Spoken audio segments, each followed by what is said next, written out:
So guys, let's discuss this question.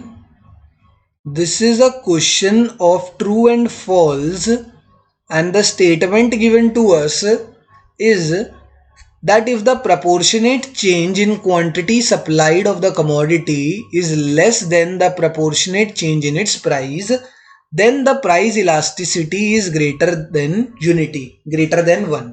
मतलब कह रहा है कि अगर proportionate change in quantity supplied, proportionate मतलब percentage change in quantity supplied is less than percentage change in price. अगर percentage change in quantity supplied कम होगा परसेंटेज चेंज इन प्राइस से, देन हमारी जो इलास्टिसिटी होगी विल बी ग्रेटर देन 1, ये बोल रहा है. तो उसके लिए मुझे इलास्टिसिटी का फॉर्मूला पता होना चाहिए. इलास्टिसिटी का फॉर्मूला होता है percentage change in quantity supplied upon percentage change in price, ये फॉर्मूला होता है. एंड यहाँ पर न्यूमरेटर में क्या है, ये वाली वैल्यू है percentage change in quantity supplied, and denominator में क्या है, परसेंटेज चेंज इन प्राइस जो है वो डिनोमिनेटर में है. एंड एक चीज हमेशा याद रखना, इस क्वेश्चन में क्या बता रखा है कि numerator is less than denominator. यही बोल रखा है कि जो डिनोमिनेटर पे जो वैल्यू है वो बड़ी है. तो अगर कभी भी न्यूमरेटर की वैल्यू छोटी होती है डिनोमिनेटर से, तो जो हमारी फ्रैक्शन की वैल्यू आती है ना, that is always less than 1 ही आती है. ये हमें छोटी क्लास में बचपन में सिखाया गया था. और अगर इसका एग्जाम्पल लेना है तो एग्जाम्पल लेके भी कर लो. इसमें बोला है परसेंटेज चेंज इन प्राइस बड़ा होना चाहिए, तो मैंने चेंज इन क्वांटिटी मान लिया 1, इससे एक बड़ी वैल्यू ले लो 2, तो तुम्हारी वैल्यू निकल कर आएगी 0.5.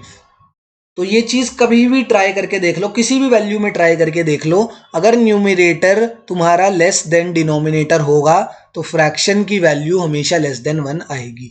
एंड इस केस में अगर न्यूमरेटर लेस देन डिनोमिनेटर हमें क्वेश्चन में खुद ही बोल दिया, क्वेश्चन में पहले ही कह दिया कि percentage change in quantity supplied is less than percentage change in price, इसका मतलब इलास्टिसिटी ऑफ सप्लाई की वैल्यू क्या आनी चाहिए, लेस देन 1 आनी चाहिए. एंड क्वेश्चन में बोल रहा है कि elasticity of supply greater than 1 है. तो जो आप बोल रहे हो सर, मतलब जो ये स्टेटमेंट बोल रहे हैं क्वेश्चन में, वो बिल्कुल गलत है. When percentage change in quantity supplied is less than percentage change in price, this means that the elasticity of supply is less than 1, जिसको हम लेस देन यूनिटरी इलास्टिक भी बोलते हैं, जिसको हम